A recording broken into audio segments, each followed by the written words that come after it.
Hello and welcome to the Tifo Football Podcast. My name is Joe Devine and today I am very briefly joined by Seb Stafford-Bloor. Hello, Seb. Hello, Joe Devine. How are you? I'm well, thanks. How are you? Yeah, not bad. Oh, good. But for the bulk of the episode, I was joined by James McNicholas of The Athletic. And we were talking about the situation, which is a couple of weeks old now, with Mesut Özil, the Uyghur Muslims, China, the Muslim world, and also the cowardly West. Is and that Arsenal's fair? response? Yeah, I think that's fair. And Arsenal's response, which, well, there's a lot to talk about. Before we get started with James, we've got Seb here just to give us a kind of little brief preface to our talk by reminding us all of what happened with Daryl Morey, Houston Rockets GM of the NBA, about, a month or two ago? It's just a little bit longer than that, actually, Joe. I think it was, let me just look it up. It was right at the beginning of October. Right, the scandal broke. Yeah. So when are we releasing this? End of December? We're releasing this on Christmas Eve. So, right. So it's going to be sort of 2.5 months. Now, for anyone who doesn't remember, obviously, Houston Rockets GM Daryl Morey, during the middle of the Hong Kong democratic protests, yes. Which became increasingly acrimonious, he tweeted his solidarity with the protesters, and that set off a chain of reactions, which involved Hong Kong, Chinese business partners of the NBA. Obviously, there's sort of the NBA is hugely popular, particularly the Houston Rockets, because Yao Ming played for them, NBA Hall of Famer. And there was the Wall of China. I mean, I want to use words like cowardly, because that's how I feel. People are free to disagree with me, but I think the way that the NBA folded around their commercial interests and reacted to the way the Chinese government, but also the Chinese commercial partners within the NBA responded to Morey's tweet it was very difficult to stomach. I'm not an NBA expert. I think anyone can tell that by the way I'm talking about it. But what I would say is that this is increasingly a challenge in sport. So a league, an organization like the NBA, as soon as it senses its commercial opportunities narrowing, it is willing to do almost anything to to broaden that out again. Yeah. Now, it has been 2.5 months. And then the kind of banner of freedom disappears. Yeah, I think so. Also, you know what? Look, we're 2.5 months into this. NBA Commissioner Adam Silver has issued a variety of statements. I would say from reading them that the NBA's position has changed a little bit as a result of some of the things which have been said in response to it. It's worth anyone before they listen to the podcast, everyone having a little read up on the latest situation there, because there are so many parallels to this Arsenal Mesut Özil China situation. So yeah, just keep yourself up to date there. I mean, I guess the thing that I'm going to talk to James about is he's going to walk us through the situation with Mesut Özil for a start. Mm-hmm. He's going to make it clear that neither him nor I are experts on the situation with China and the Uyghur Muslims. But I think, and hopefully this can serve as an interesting thought to keep in your mind whilst listening to our conversation, that regardless of the situation with the Uyghur Muslims, which seems like a very careless thing to say, but regardless of that, the way in which the Chinese government has responded to one footballer from Arsenal tweeting something slightly critical of the biggest country in the world by deleting him from the internet, essentially, and tearing apart his official fan group and all the rest of it, a hammer blow. It's really not that good for freedom of speech. It's quite sinister. It's not very quite sinister. It's very, and it's over such a comparatively, given the scale that we're talking about, massive global nations, it's a comparatively tiny incident to be so hard on. And I think that's the thing to sort of keep in your mind whilst listening to this conversation, because it's very difficult to have a different opinion on what constitutes the poor treatment of persons or the removal of human rights. As it relates to Hong Kong, there are, I suppose, different stances one might take. But forget about the actual issue. We're not here to discuss that. We are football writers. What we are talking about is, as it relates to football, the I mean, it seems fair to call it the concrete oppression of free speech. And particularly, I think, well, yeah, go on. Well, I was going to say that sort of, you talked about how Özil's internet presence has been changed and ultimately decimated in the weeks since.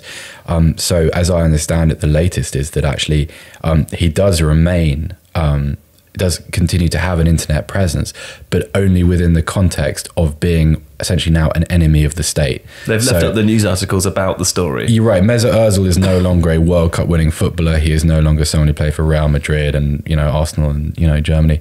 He is now just someone who has an opinion which opposes Chinese policy, essentially, which is, I find that very, very uncomfortable. It is uncomfortable. Yeah.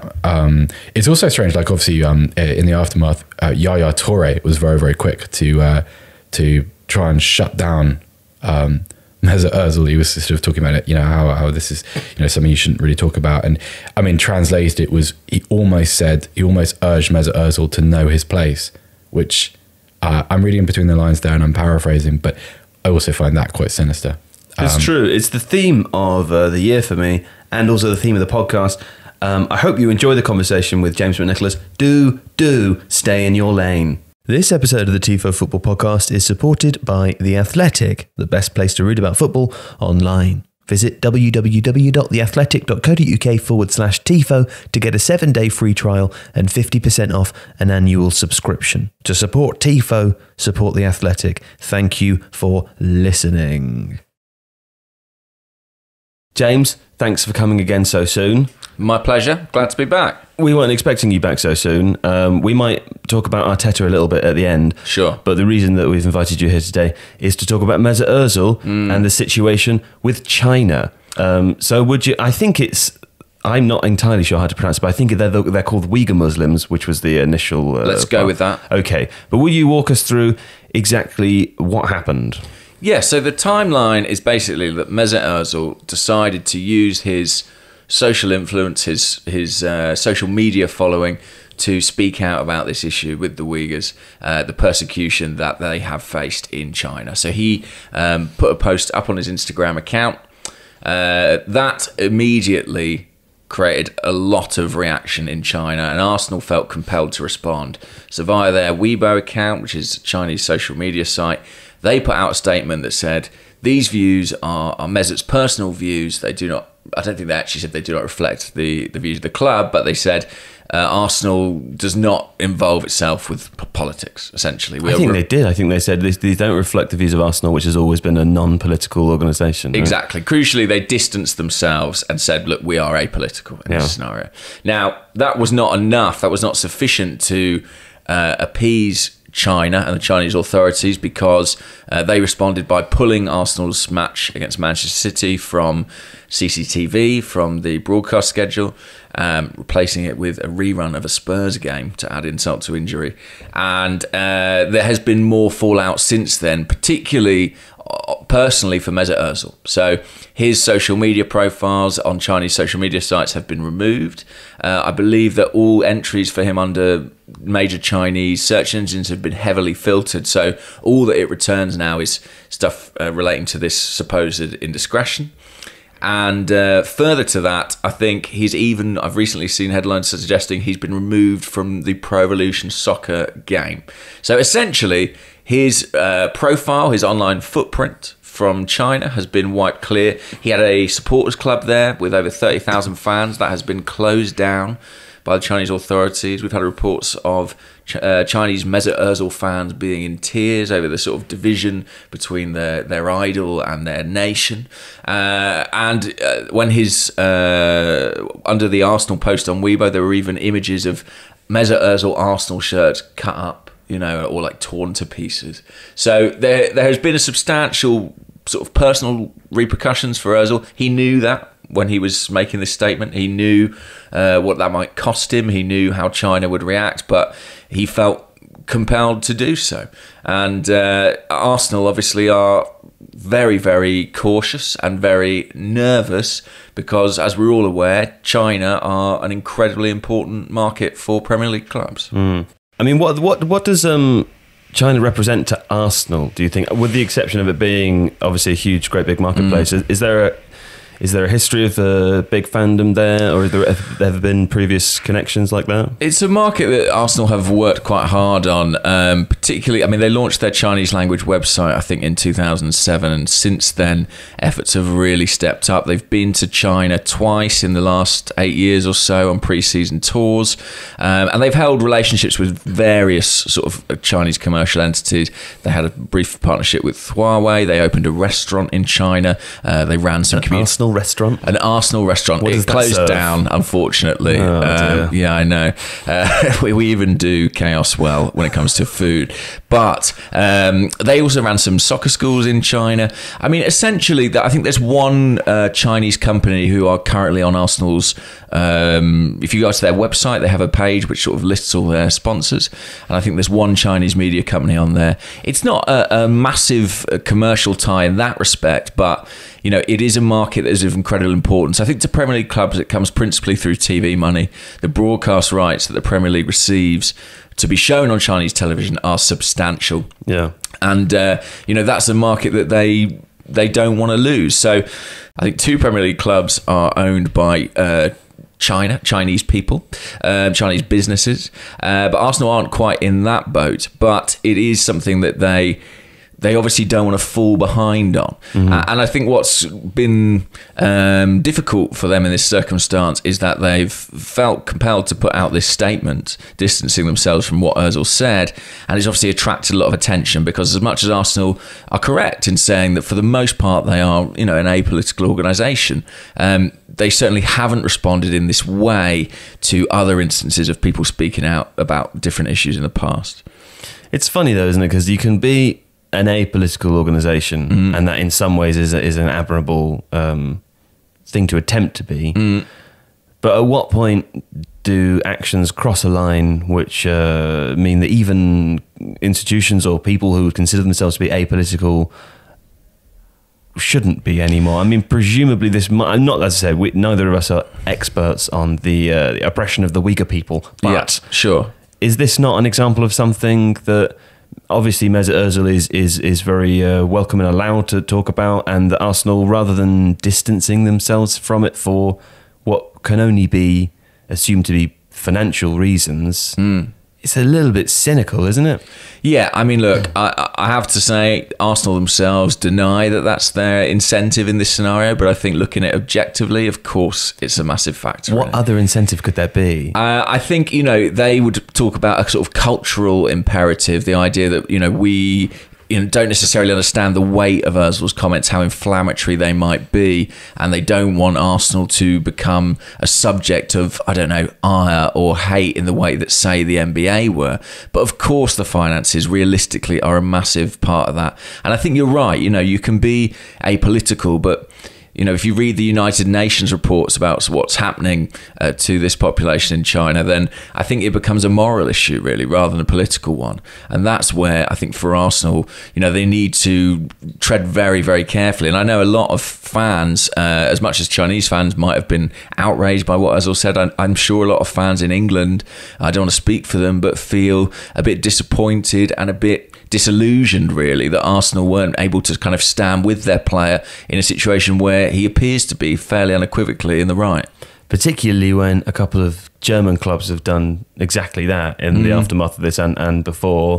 I think FC Köln was one of the clubs that came out and made a statement about it, saying that it's unacceptable and that it's not something which would be okay for, you know, supporters of FC Köln. I suppose that only really highlights the financial divide between the Bundesliga and the Premier League. The Bundesliga obviously has its 50+1 rule. All the clubs, with the exception of Red Bull, I suppose, are majority owned by supporters. Yeah. And they have much closer links to the society and the culture that they are embedded in and come from. So therefore, they're allowed to say things like that, and there's no big deal because they're not risking lots and lots of money. Absolutely, and I think you're absolutely right to highlight that difference between the Premier League and the Bundesliga. FC Köln are a great example of a club that do kind of have a bit of a political identity and don't shy away from that. Arsenal are principally a business, and this is clearly a business decision that has been made to safeguard Arsenal's interests. It's one of those really tricky things where, because other clubs are kind of kowtowing to China, if Arsenal didn't and Arsenal fell behind, maybe supporters would feel frustrated by that and feel like, well, why are we not doing what's required to get the financial might? So to a certain extent, why isn't Roman Abramovich our owner, right? Well, I mean, it's really fascinating. I mean, look, China aren't the only issue of sort of money coming into Arsenal that's questionable. They have Emirates on the shirt, they have Rwanda on the sleeve. There are ties with various countries that have problematic political situations attached. I mean, to a certain extent, I'm an Arsenal fan as well, and I find it kind of like very deflating, because it's sort of where this is modern football to an extent, and I would love it to be different. But I also recognise that it's not, and that's not the world in which we're operating. And yeah, it is sad, really, speaking as an Arsenal fan, and admittedly speaking as someone in the West, to see the club kind of, letting this go by and sort of holding their hands up and saying it's nothing to do with us. I mean, compromise its morals, basically. Right? Yeah, I think that's fair. Like, what price do those morals have? And clearly it's a few £100 million or whatever it is that they might make. But it is. It is a real shame, but I can't pretend it's a surprise, really, given the direction of both the club and the Premier League in the recent years. It's a funny one, and I think, when we look at it in that way, as it being compromising for whatever values that Arsenal would claim to stand for, situations like this, of which there have been numerous, and as you say, not just involving China. China is just a recent example, and quite an extreme one in the way that the reaction has been from the Chinese government. But it really puts in sort of stark alignment that transition from what a football club was to what it is now, as you just called Arsenal, a business.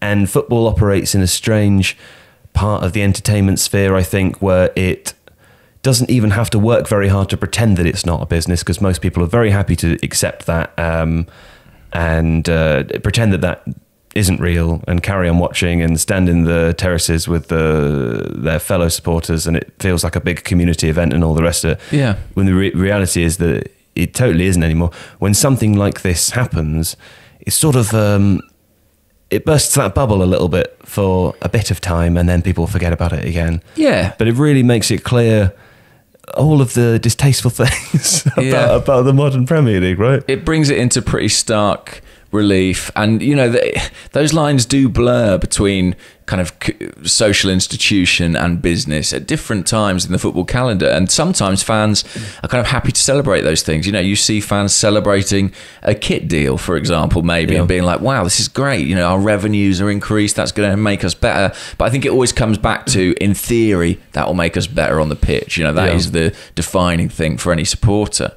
I think in this instance, it does leave a bit of a bitter taste in the mouth, because you can't look at it and really recognise Arsenal as this kind of social institution. And I guess what they would say in their defence, they would say, we're trying to be Arsenal as much for fans in China as for anywhere else, and we are trying to not be culturally insensitive in a country where we have supporters. Now, obviously, for us here in England, in our culture, this is kind of culturally insensitive, really, because it's kind of Arsenal setting themselves aside from Özil on a moral issue.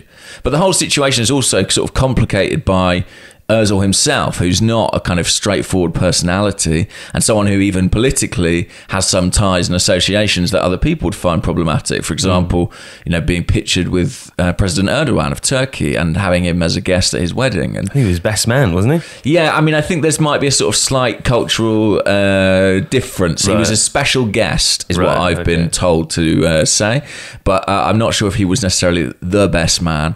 Certainly not the best man for that position, in my personal opinion. Right. So, that to a certain extent, people are like, well, a lot of people, I've seen a lot of fans saying, well, how can you take Özil seriously on this when he holds this position on Turkey and Turkish politics? But that seems absurd to me. I mean, it's perfectly possible to hold those two things in opposition, and for them to be right about one thing and not about the other. It's perfectly possible to contradict yourself and still, as you say, be right. Have a good point, and also draw attention to an issue that, I'll admit I did not know a lot about prior to this. I had sort of heard bits and pieces, but really, as someone who covers Arsenal, Mesut Özil highlighting this was really the first time it was brought prominently into my consciousness. And you're a journalist. And I'm supposed to be a journalist. Right, and me too. And, this is why it's important. Of course. So, again, obviously, though, I'm sure there'll be some people out there with the opinion, and probably some people working at Arsenal wishing that Özil hadn't said anything. I'm sure. Look at, it's two chumps right here. Know a little bit more about it now. Absolutely, and actually, I think in Britain it's something we're particularly sensitive about. Sports people using their platform and their profile to talk about other issues. But I think if you look at America, say, in the NFL, how politicised that has become in some ways. I think in other countries, you're right to highlight Germany. Sometimes you see Barcelona players talking out about Catalan independence or matters of that nature. And I think in England, we sort of want our sportsmen to be sportsmen and do their talking on the pitch. That's what we want. But I think they are such influential figures now in society that I do think someone trying to use that platform for benefit of others, it is a positive thing. And I think that, Özil... He didn't tell the club that he was planning to release this statement. It was not a coordinated thing. It was not something that they were made part of the process of. And maybe if he had, who knows? Maybe it would have been different. But it's impossible to look at it and not feel a little disappointed. And I'm speaking as a fan there. That Arsenal just felt that they had to do this. Would it have killed them to say nothing? We won't know. But I'd be really interested to know if Özil had said that and Arsenal hadn't made a statement, how different really would it have been? Given that they were pulled from television anyway, and given that most of the frustration in China and anger has been expressed towards Özil rather than the club, and given that relationship between Özil and Arsenal is ultimately a transitory thing, whether he's here another month or another 18 months, it's not really a long-term thing for Arsenal. So, yeah, I do wish that maybe they had refrained from comment, because it's been pointed out by many people, but the previous day, Hector Bellerin made a statement on Twitter about the British election and made his views on the Conservative Party and their leader very, very clear. And Arsenal didn't feel compelled to respond in that situation, which I think tells you two things. One, that they consider there's a sort of cultural difference in China, but also that they felt it would be more damaging to their interests. Yeah, also that Boris Johnson's not going to stop Arsenal appearing on TV. Let's hope not, anyway. Well, that would be a big story, wouldn't it? It strikes me listening to you that the only people really who aren't allowed to, air quotes, use football as a tool for other endeavours, be they good or bad, are footballers, because everyone else seems to be fine doing it. Many owners of football clubs, is the primary reason for them buying a club in the first place. Many world states are using sports and football either to increase tourism in their area of the world, or to further their soft power on the world stage, or for a whole host of different reasons. It seems to be totally cool for everyone, with the exception of the actual footballers who play football. And whenever they say anything, you would have to. There's certainly a large portion of people whose response would be shut the fuck up and play football or piss off. Yeah, I think that's a really good point. And I also think we touched on it a moment ago, but there is hypocrisy really on Arsenal's part here in several ways. I mean, I think of Granit Xhaka on international duty with Switzerland. I think he did a celebration, or was part of a celebration, that sort of was politically inflammatory. The eagle on account of his Albanian heritage. And I may be wrong, but I don't remember Arsenal speaking out or distancing themselves from that on that occasion. It's not a big market. Yeah, well, I mean, that's a good inference, I think. And, you're right, football is full of people essentially using it for other purposes, and players who are at the very heart of the game, wanting to do something positive, wanting to do something good, I do think should be celebrated, and that is the impressive thing. Mesut Özil could wait until he was retired to talk out about this, but in this situation, that's not something he wanted to do. As far as he's concerned, people's lives are at stake, and he wanted to use the sway that he has to get people talking about it. And also something that he's really keen to stress is that his message was intended to sort of draw focus on Muslim populations, Muslim nations that aren't really talking about this or intervening or dealing with it, rather than actually directly criticizing China. He was saying, we aren't talking about this enough. And I think that that's a very, very valid point. And I mean, set aside Muslim people, set aside Muslim nations, I think globally it's clearly a really significant human rights issue. We should probably all be talking about it more, which fortunately now we are. I have to say, I think stay in your lane is the most annoying thing to be told. Yeah. It's very, very frustrating. Can I ask you a personal question? Yes. My personal question to you, James, is, as a journalist, right, does the idea that there is a very large state powerful on the global economic marketplace that has the ability to erase someone from the internet and, that's incredibly harsh controls on freedom of speech in that regard. Does that concern you? Yeah. Yeah. It does. Yeah. It does. And listen, I was expecting you to say yeah. I know there are a lot of Chinese Arsenal fans out there, and what I'm saying is not in any way meant to be an affront to them. And China is like a sixth of the world's population or something like that, and consequently the Premier League have sought to sort of pursue it as a market. But if they didn't, they'd be fine.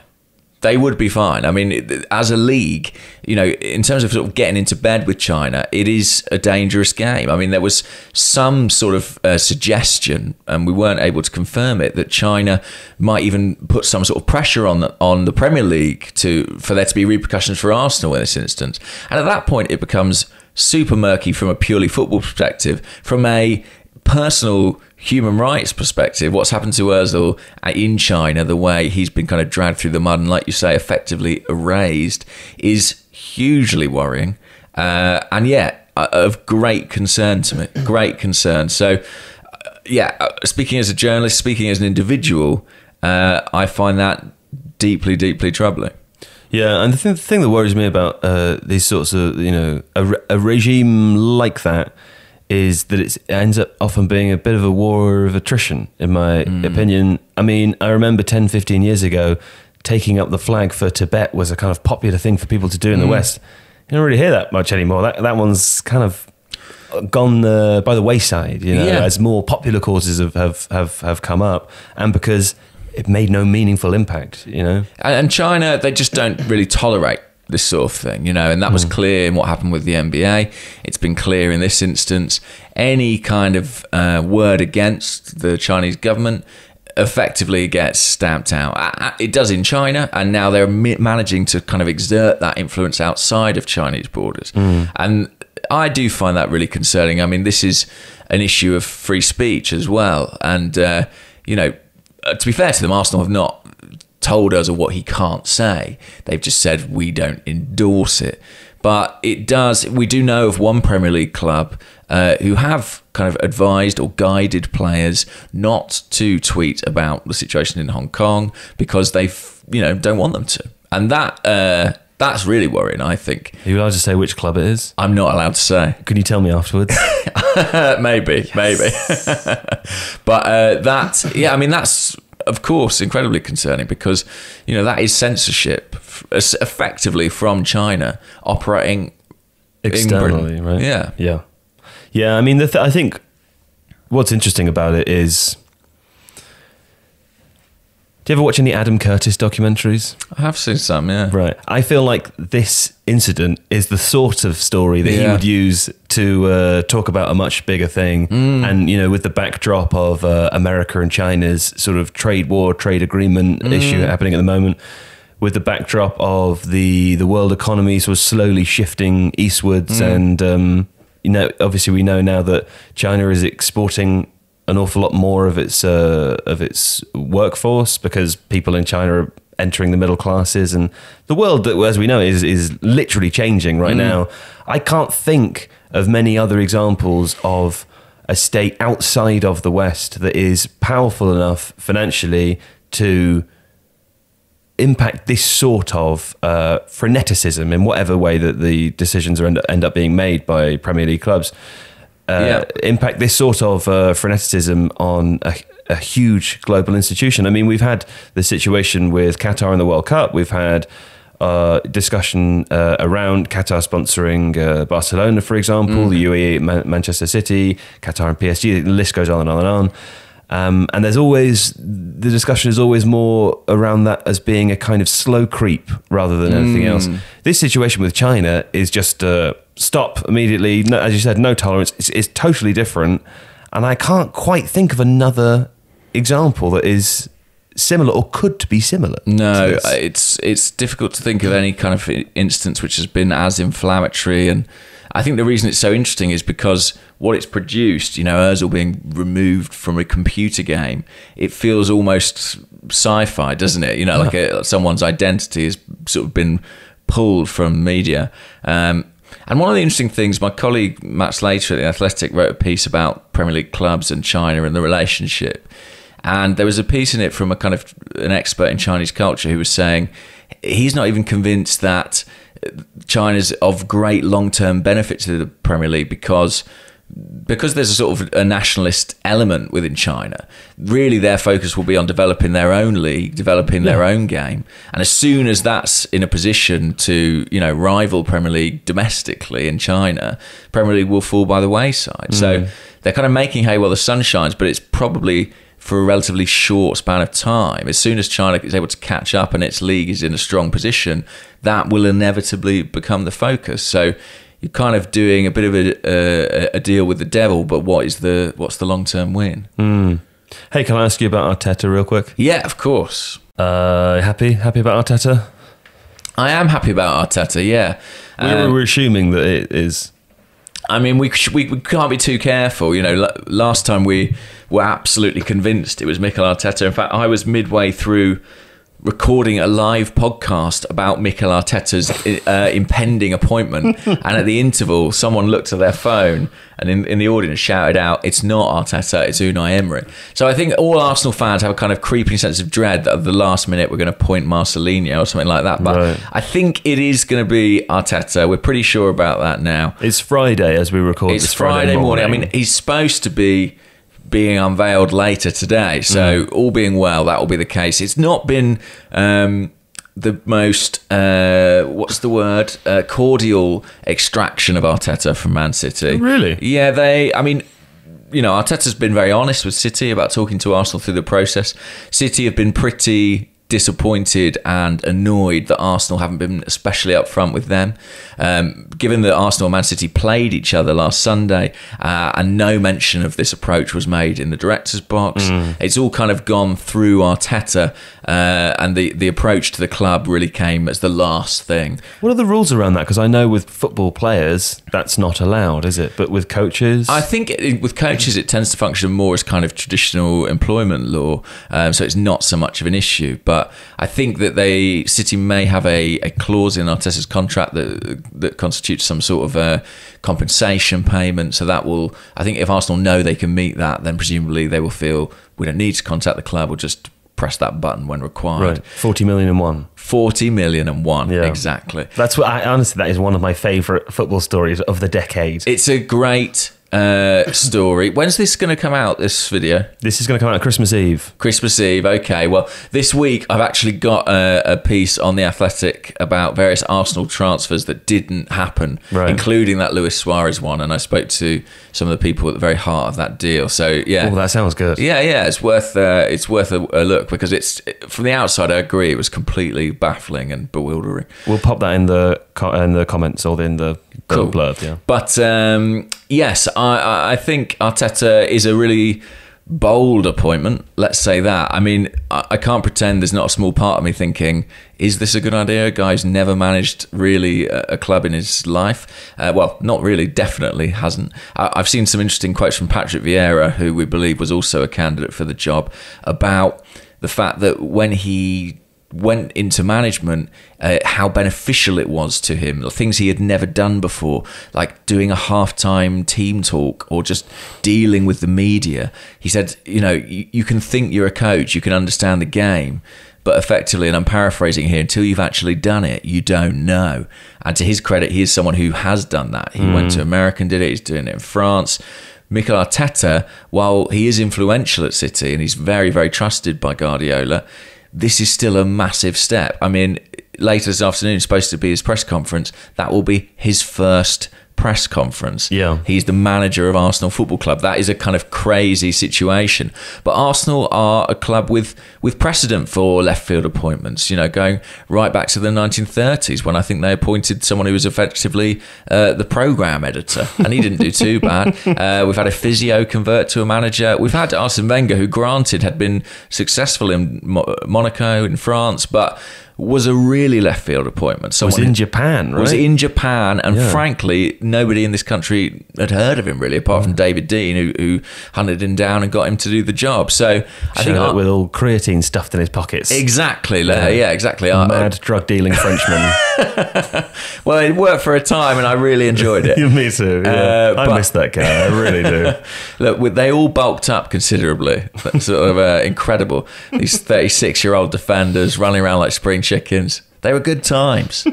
But I think Arsenal are kind of going back to their roots. They're doing something really bold, imaginative, and I think there are things about Arteta that we can sort of infer or that we've heard from other people that make you think, okay, this guy could be a good fit. We know his football philosophy. He's talked about it in interviews. He's worked with Guardiola. Is it like positional play? Is it Guardiola? I think he's very focused on possession. I think I'm paraphrasing, but he said something like, my team absolutely have to have control of the ball. We have an obligation to entertain as well as win. And that will appeal to Arsenal fans, especially the younger Arsenal fans who've been reared on Arsene Wenger and don't really know anything different. It's different if you're a generation or two above and you remember George Graham and 1-0 to the Arsenal, but that's no longer really what we associate with the club. It's not really the modern identity. It's 3-2 now. It's 3-2 to the opposition often. But I'm really looking forward to it, and I think, speaking again as a fan, one thing I'm just really glad about is a new manager tends to, unless you appoint a very divisive figure, and I think this would have happened if Arsenal had gone for somebody like a Mourinho, it tends to kind of get people to rally round and sort of, you get all these fans coming forward and saying, do you know what? I'm going to support the new manager, whoever he is. And I'm like, yes, of course you are. That's what you should do. Or things like, if Arteta gets the job, I will support him. And I'm like, obviously, what are you talking about? But so I'm looking forward to that. A bit of peace and tranquility and maybe some patience. Maybe appointing a guy who's so new in the job will engender. He'll need time. Yeah. Arsenal will need time given the state we're in. And when you look at where we are in the Premier League, it's not going to dramatically get better between now and the end of the season, I don't think. So hopefully this next 6 months will feel a little bit like we're in a slight sort of cocoon, and we're able to develop, Arteta's able to develop, and then maybe next season we win the Champions League or something like that. So I think that's how long the patience will probably last. But it could be amazing. Imagine if it was amazing. Well, that's why it's an interesting appointment, isn't it? And why it's an exciting appointment, because we don't know what the ceiling is. Whereas if you appoint Ancelotti or whoever, you know what you're going to get. You know what you're going to get. This is a total. It's a gamble in a way. And you have an idea of those managers' weaknesses. So Tim Stillman wrote a very good article about this, or at least spoke about it somewhere. He was saying, when you know a manager's weaknesses, it's sort of from game one, you're kind of looking for them. Yeah. And it becomes self-fulfilling. Confirmation bias. Exactly. Almost, yeah. But we don't know anything. So we genuinely just have to sit back, watch and wait. And for Arsenal fans, I think that could be very healthy. I look forward to it because it'll mean that all those tactics writers out there won't be able to rest on their laurels and just write about what they did last time, but update it That's to true. a new They'll club just name. copy and paste stuff from their articles about City, probably instead. Yeah, probably, yeah. That's true. Hey, what are you doing for Christmas? Me personally? You personally. I am going to my wife's family's. Great. The in-laws Christmas. In-laws Christmas. I mean, I'm doing my family Christmas Eve and then Christmas Day, in-laws Christmas. And then Boxing Day, watching Football. Bournemouth Arsenal. Right, on Amazon. Probably, yeah. Yeah. There you go. Well, that's what you'll be doing as people are listening. I will be doing that as people are listening, and I hope that everyone has a really lovely Christmas. Yeah, me too. Thanks for coming, man. Appreciate it. Pleasure, as And always. We'll see you in 2020. Imagine that, 2020. God, Arteta's Arsenal in 2020. The future. Oh, good.